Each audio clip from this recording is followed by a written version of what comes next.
Do it. All right, guys, back again for episode 15. This podcast is brought to you by our friends at Fantasy Stand. Go follow them on Instagram and sign up on their website. The link's in the bio. Episode 15, we have a very special guest. I'm very excited to learn more about him as well, too. Brandon Chambers, lightweight, 3-0-1 with one knockout. He looks like he's ready to go 4-0 and get that second KO in All I the know. Philly. All I Awesome, know. Brandon. Well, What's up, Brandon? All right. So first off, could you let everybody know where are you from? born in Kentucky, but more so raised in Baltimore, Maryland. Oh, okay, cool. Now, I used to have a friend that used to play for Cincinnati FFC, and like I'm amazed. I think that Kentucky's closer to Cincinnati than like Jersey is to Philly. Like it's like a small bridge just to go over to Kentucky. It's Yeah, Oh, I I never knew that. long time though. yeah, man, it's crazy. So what age did you start boxing at? Um, I, I started boxing when I was 18. The first gym I went to was called Brooklyn Boxing. Like when I first got into it, I just wanted to do it just to more so stay in shape. I wanted to do it when I was younger, but my mom, she really wouldn't let me though. But it's always been something I wanted to do. So I started at 18 years old at Brooklyn Boxing Club in Maryland. Oh, okay, cool. Awesome. Awesome to know. So why don't you talk about your amateur background? So we're always fascinated with this. We get a lot of cool answers of when like everyone knew they were ready to go pro, whether it's the headgear, whether their manager or coach wanted them to get 50 fights, or it was a fight between them and their dad. So like talk about amateurs, your record, and also when you knew you were ready to go pro. Well, my amateur record is 4-4. I really didn't have an extensive amateur background. I just wanted to like do it and just to say that I've done it. I've turned professional about 3 years ago. It just when I hooked up with my promoter Tony Jetta over at Jetta Promotion, it was just supposed to be a one-time thing, but then like I actually liked it, and then like watching like the video and everything of my first fight, I actually saw how good I was. So I said, you know what? Let's try to keep this going a little bit longer. And like fans love me, so like it stuck. That's awesome. Yeah, that's actually really cool that you only had 8 amateur fights. So, like, we actually have a Philly fighter here who's an absolute warrior, and I'm sure you know who he is. Gabriel Rosado only Oh had 11 amateur fights, and then he just learned on the fly, which is why he had like 12 career losses. But like, he also fought Triple G at a time where nobody wanted to fight Triple G. So yeah, that's like really cool that you're like learning on the fly and you're on fire right now at 3-0-1. yes, sir. Like yeah, I'm experiencing a lot of bumps and bruises on the way, but that just goes with the job, though. I mean, I love it though, but it hurts. Yeah, yeah, I can imagine. Which is why me and Nick are just podcasters, and we also have our full-time jobs. Yeah. Um. All right. So I also like to ask this question to show that boxers are human, or I'm maybe you breaking do up a a little great bit. job holding emotions too. So your pro debut was March 8th, 2019. And this was like the start of a trilogy with Chris Haney as a young boxing career. Um. So what were your emotions before the fight? So obviously you only had eight amateur fights, but were you nervous or were you just trying to act like it was everyday business? Yes, I was very nervous because prior to that, my last fight was in Philadelphia at the Schuler's gym, in which I lost. So it's actually gonna be cool back to Philly, but that was after a 3 year layoff. Then I'm fighting a guy who has a ton of MMA experience. Then he's had a few professional boxing fights. Man, I was scared shitless. And then like like when you're in like red corner and blue corner, then like you got guys either they come back and lose or either they come back and win. Like that's just nerve wracking too. I'm like, damn, he just got knocked out. Like I go out here next, oh Lord, here it coming. Then like you just start feeling like the butterflies in your stomach. Like it's not a good feeling, but like once the bell ring, that goes all the way. Yeah, yeah, yeah. So like I tried to find footage of it, just to see like how close it was, but like I know that it was a draw, which also led to a trilogy, which was amazing to see for for you having four pro fights that three of them are actually with, Chris Haney, which is really impressive. But how close was that fight though? Would you say in your eyes?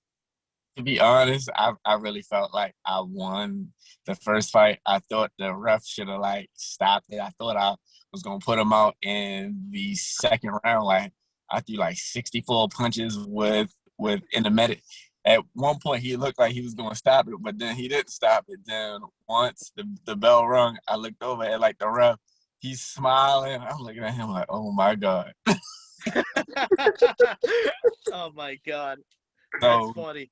So coming this like the third round, like I was just gassed. So I stayed on my bike. And Chris Haney is he's strong, he's resourceful. Like he saw that and then he just started coming forward, applying pressure.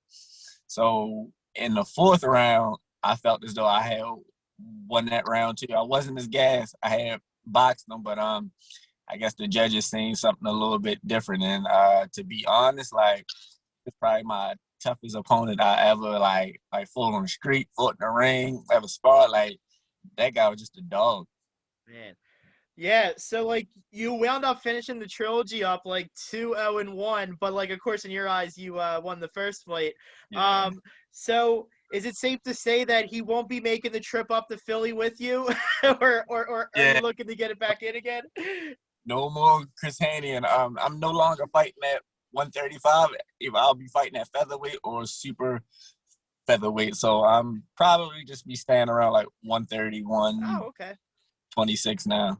Oh, And okay. Nice. that's a big guy. So like I don't think he's gonna drop down to like 126. Our last fight was close to 130 because I actually started losing the weight a little better. Like we actually fought at a catch weight of 132, which it was kind of hard for him to make, but he made it at the limit.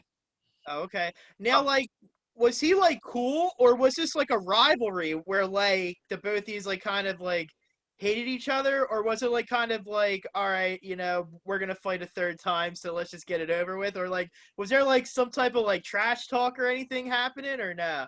Uh, just a little bit, but more so it was respect because when I asked for the rematch, he gave it to me. When I won, he wanted the rematch, so I gave it to him. So it just more so a respect thing, and I mean, like he didn't have to, but he gave me the rematch, so I said, "Fuck it, why not?" Nice. All right. That's the way it Cool. should be. Yeah, yeah, exactly. So what are like the so what are like the Baltimore gym vibes in the gym? So like here, of course, like actually I gotta reword the question. So like for like the city of Baltimore, so like what is like the hype like in boxing and even in the gyms? Is it always like Tank Davis talks, or like is there a lot of talks with like up and coming fighters? Because like here, of course, like everyone always talks about, like a lot of the up and coming guys. Like we got a lot of good guys coming up here, and then like of course we have our guys like Scooter, who's now going to be at 126.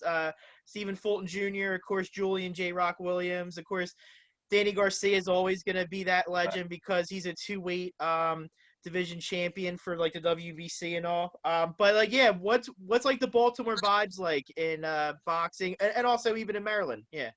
Well, you got a lot of those guys from the Upton gym, like Tank Davis, Lorenzo Simpson, Malik Warren, and then Yes. even outside of uh outside of Baltimore, like you have Jared Hurd, Lamont Roach, uh Franchon Cruz. So it's just a multitude of people. One of my sparring partners, Emmanuel Taylor, like he's also great. Okay. Gotcha. And then what is your relationship with Tony Jenner? I mean, obviously he comes from being a former professional boxer himself, but like, what is that relationship been like, fighting on all of his cards and all?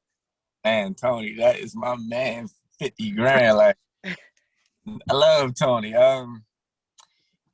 That that relationship is a great one because I fought on a few of his cards as an amateur, and like many people here don't know. I don't think a lot of people know. I'm also a Baltimore policeman, and so is Tony. So coming in one day when like he's going through the process, they make new recruits go through a ride along.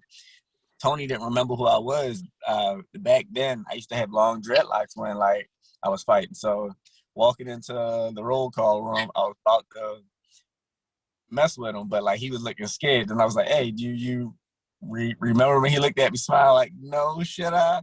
I said, "Yeah, I fought on 2 of your cards as an amateur." He was like, "That's right. You had long hair, right? What's up, bro?" That like the relationship just it took off.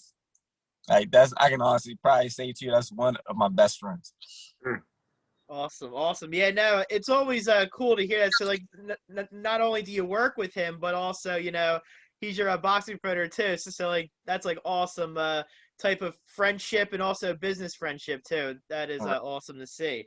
Right. And that tells me like I listen to him to the T because he's did a lot of stuff for himself. Like he's gotten himself world rated by the WBC, WBO, and the WBA. So anything he tells me to do, I'm going to do. Of Nice. course. So obviously, we really are excited to see you and Tony come up to Philly. And obviously you saw the arena, because I saw like you were posting before. The 2300 arena is fantastic for not only cage fighting, but also for like concerts and boxing and all. It's a hell of a venue. So like, what were you? ECW. Yeah, yeah. Like, there's like probably table pieces of like Bam Bam Bigelow or something on the floor still. so, so yeah, like, what were your vibes when you first walked in, and also how excited are you to come to a fighting city of Philly to fight here? Very, very exciting. But like when like I walked through there, I was like, wow, I used to watch ECW all the time. Then like seeing all the banners up with names that like I grew up watching, like Terry Funk, Al Snow. I was like, it was just Oh cool. my I was God. fighting here. Like I was just happy.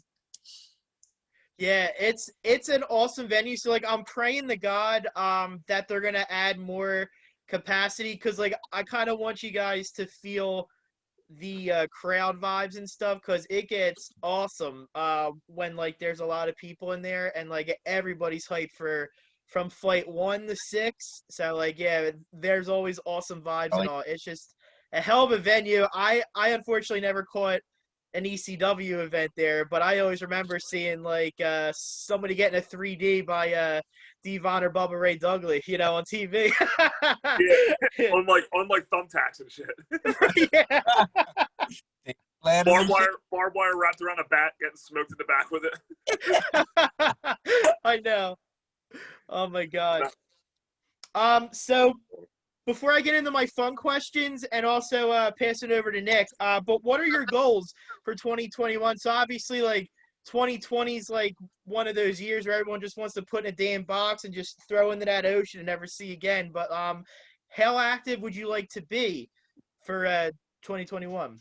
Well, for 2021, if I can close out this year at 7 or 8-0, I'll be happy with that. And then moving on to the next year, maybe fighting once and then trying to go on to a title in 2022.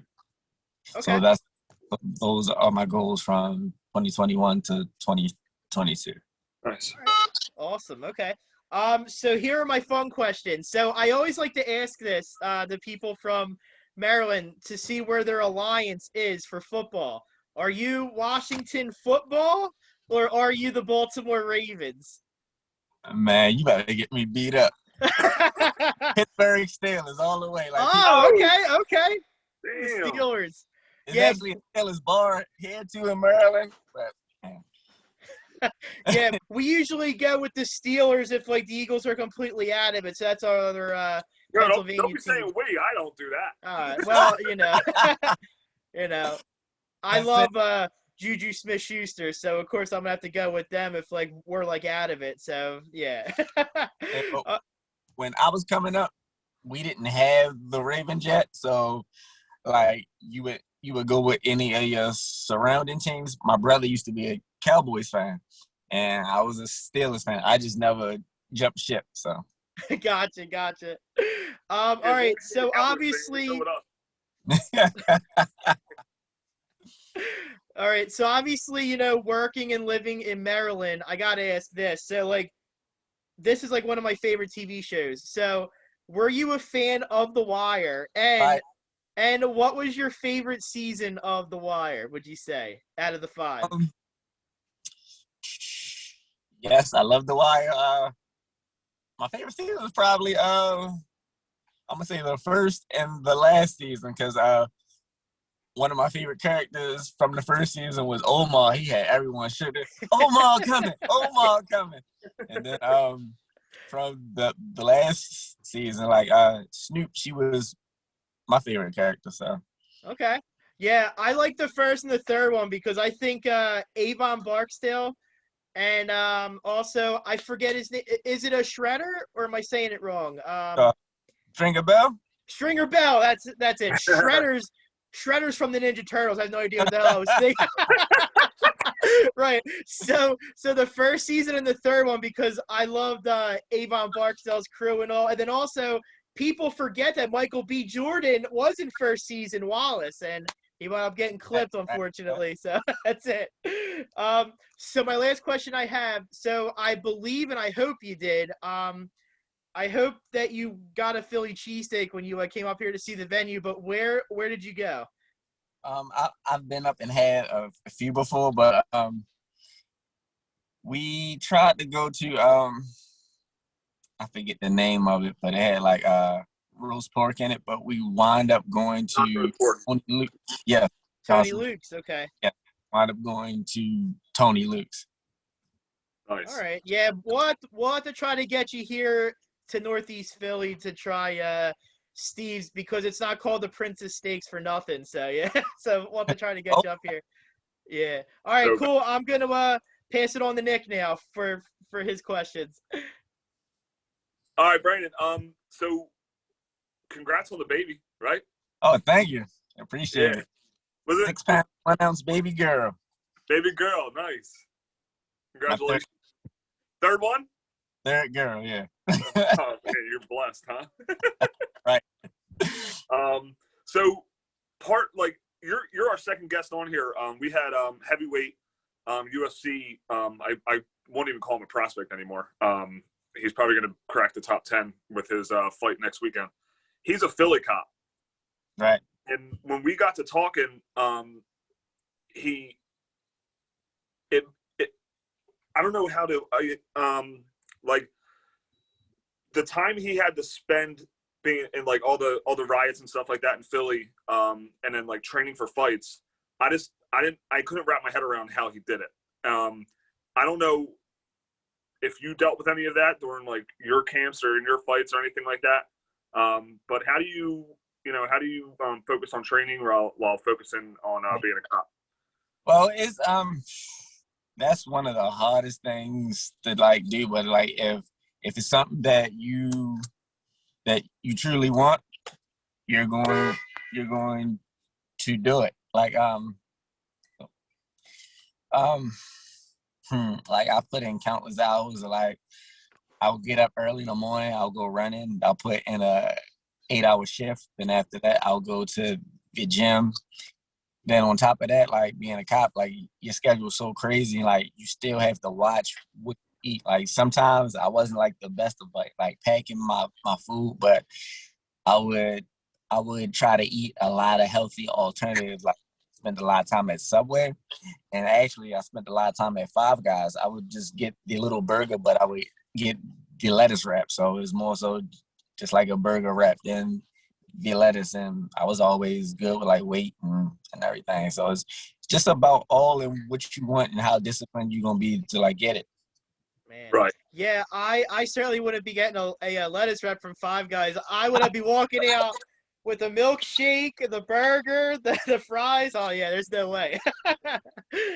French fries, like, they're my weakness. Is like, Yeah. man, like French fries until the fight. So So yeah, that's great. I mean, and you know, me personally, thank you for your service that you know, being a cop and everything like that. I know it's not the best job, or not the easiest job, I should say. How long have you been a cop for? 10 years. Well, it'll be 10 April 11th. Nice. Did you always, was that like a goal for you? Always wanted to be a cop? No, so the reason I became a cop and how this came about. So one of my girlfriends, she kind of left me to start talking to this Maryland state trooper. So I wanted to get even. So I became a police officer because I wanted to kick that guy's ass, but it ended up happening. That is hysterical.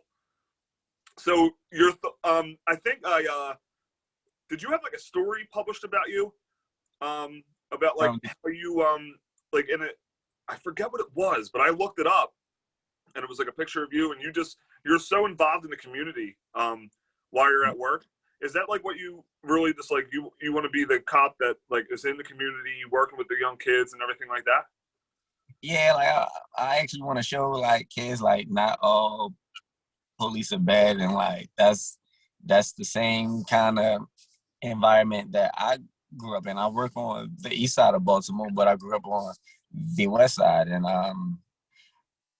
pretty much alongside that, like having a career and also boxing, I just want to show like kids and people like anything is possible as long as you put your mind to it. Like, not sure how far I'm going to go in boxing, but I'm going to try to go as far as possible. But like, I'm showing people that look, like, you can do it. You can live out your dreams as long as you try, as long as you put forth the effort. You can do anything. So, right. Hopefully, to those kids and everything, role model and also like a symbol of hope. I ain't trying to be funny or sound like I'm Superman, but like that's what I want to be though. Right. Yeah, it's like because a lot of these young kids, they watch like the superhero movies and things like that, and like whether it's a cop or you know you have like the best of both worlds. Like you're a pro fighter, and then you're a cop also. You know you have the ability to change a young kid's life, whether it's one, whether it's 101. You know, and like what you're doing is actually phenomenal. Like when I was reading that story, I forget what website it was on, to be honest. I just like Googled your name and I was trying to look at your box rack and things like that. But that story came up and I was just like, wow, this is awesome. You know, like I appreciate it. Thank you. Yeah. Always like giving back to the community and like just trying to change lives, but you know what I mean? Whether it's just talking to them or whatever you do, you know? Right. So that girl, that does go noticed. So your fight coming up in April, I believe, right? Yes. How's camp going? Or did you start camp? And what do you think of your opponent? No opponent yet. Camp has been okay. Kind of been out because due to your baby and everything. But I'll be back shortly. Okay, very nice. So no opponent has been announced yet?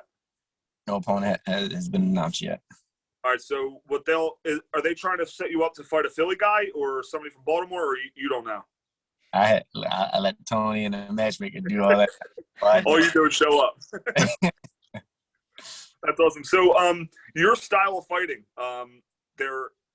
what would you say your style of fighting is? Like, you know how some fighters like boxing at range, and some like doing the dirty boxing, you know, Mexican style with the head down. What would you say your style is? Pressure, inside, exciting from bell to bell fighter. Nice. Like 9 times out of 10, I'm gonna be short. So on my opponent, I'm gonna want to be on you and in your chest, throwing punches from all angles, up, down, left, right, side to side, everywhere.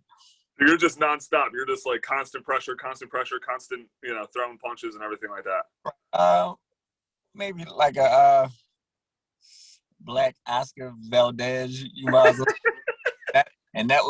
That would be someone I would love to fight one day. Okay. Yeah, Very he has one coming up. I'm very excited to see Oscar and Miguel Berchelt fight next Oh, yeah. Saturday night. It's gonna be lit, man. It's gonna be it's That's gonna gonna be a lot of bombs thrown. that's gonna be fun. Yeah. Well, we also have a Philly guy on that card too. Sonny the Bronco Conto. He's a heavyweight. Nice. He's like literally up and coming from South Philly. So I think he might be probably the first or second fight on that card. Oh, okay. Yeah, Check that out. Yeah, oh yeah, for sure. They don't call him the Bronco for nothing. So yeah. Great.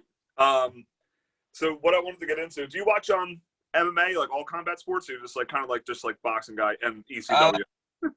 Also, just boxing. I might catch UFC here and there. Okay, I got you. I was trying to think of MMA or UFC fighters that are from the Baltimore area, but I can't think of any off the top of my head. I should have done a little more research, see if they're like real well known around there. I can't remember though. Me neither. Yeah, no, when you think of Baltimore, like you literally think of just like Michael Phelps and Tank. Right. Like I can't think of any other cage fighters from Baltimore. Yeah. Or when I think of Baltimore, I think of Ray Lewis. To be honest. Yeah. True. You know?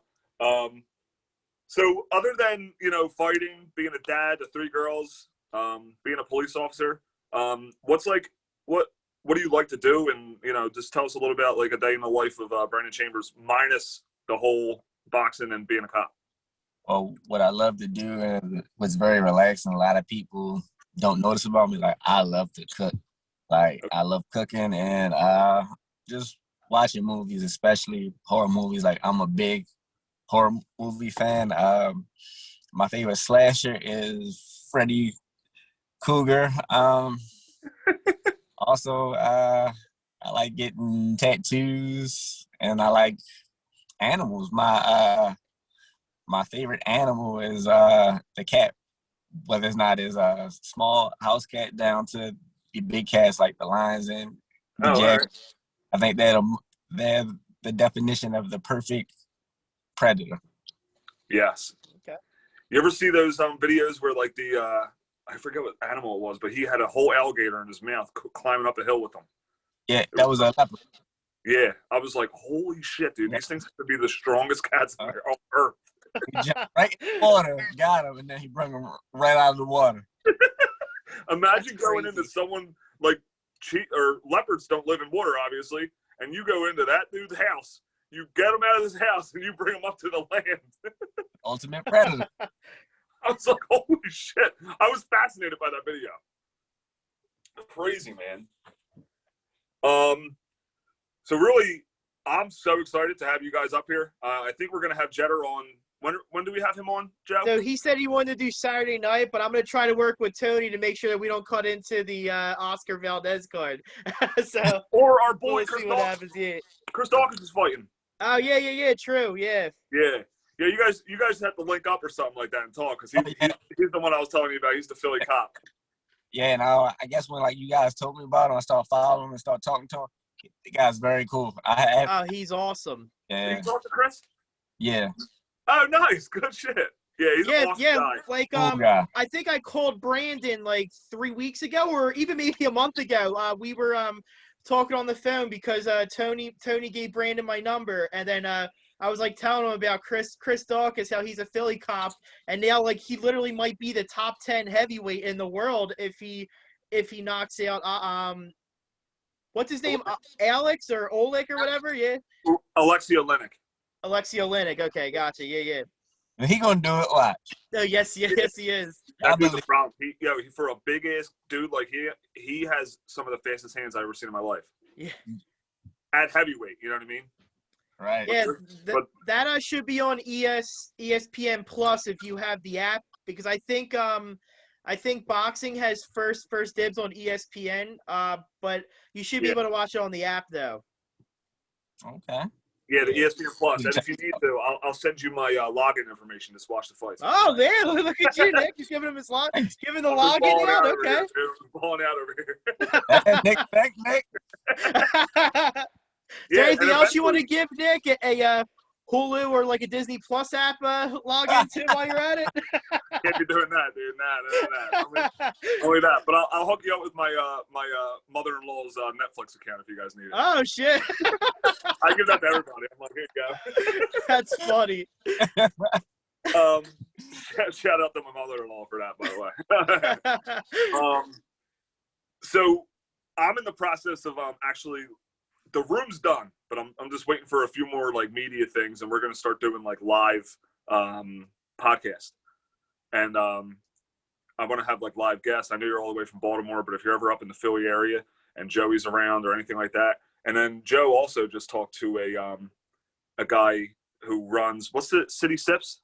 Yeah, City Sips. This is a, I call this an adult juice box, and these are unbelievable. It's 5% alcohol. It's all vodka. So this one's funny. It's called the Burn because it's Bernie Sanders' mitts, but it's a fruit punch. It's really funny.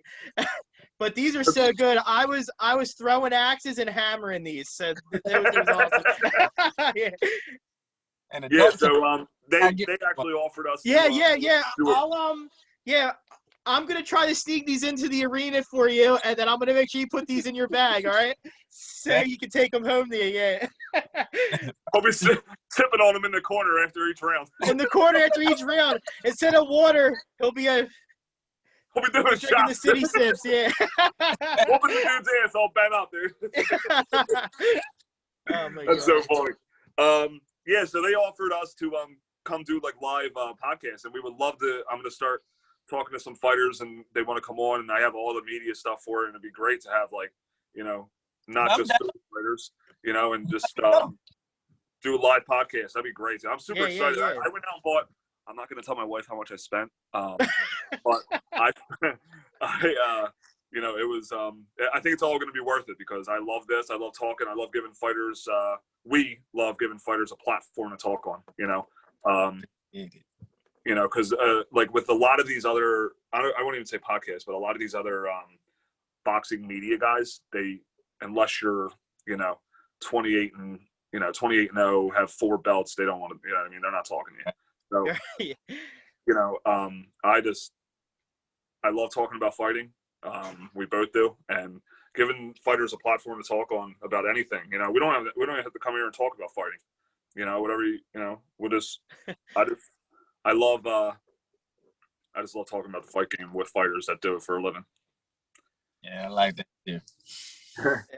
Yeah. Well, thank you so much for joining. Maybe after your fight, we could put Nick through a table, and we can relive the ECW days or something after the fight. Yeah, absolutely, dude. I am so down to get put through a table, to be honest. We could do like a 3D in the ring, and maybe like Tony could just put the table in the ring or something. Yeah. It's hysterical. Yeah. Oh, Brayden, actually, I have a question for you. So, Sure. Do you know any of the other fighters from Baltimore that are coming up? Yes. Who should we look out for? Ernest Hall. I know Evan Harker, and I know Kobe Madison and Obrima Jawal. Like I know all the guys that are going to be coming up. Okay. And so are we expecting some fireworks from your boys down there? Oh yeah. All right. So this whole thing, you know what I first thought when Joe reached out to me saying like, oh, like, hey, like this is over a month ago when he started talking about you, Jeter, and like you guys coming up to Philly. I thought it was like Baltimore versus Philly, like fighting Oh each other. man, that should have been nuts. Yeah, now. That would be awesome, wouldn't I love Philly. it? You got nothing but love for Philly. Philly. That's great, dude. All right, well, I'm looking forward to meeting you. We'll definitely be there, obviously. And we'll get a little post-fight interview going with you. And I can't wait to see you perform, man. Best of luck, and looking forward to meeting you in person. You also have to send me your shirt size as well, so I can get you a shirt as well. Oh, excellent. I appreciate that. Okay, and for everyone who's watching, you can I'm on Facebook, Brody Chambers. You can also follow me on Instagram. This is the platform that I'm really on at _Brody Chambers. So please follow, and I just want to give a big shout out to my man Tony Jetta and Jetta Promotions, because without him, I wouldn't even be living my dream. And you don't mind if I give a shout out to a few of my sponsors, do you? Ah, no. It's all good.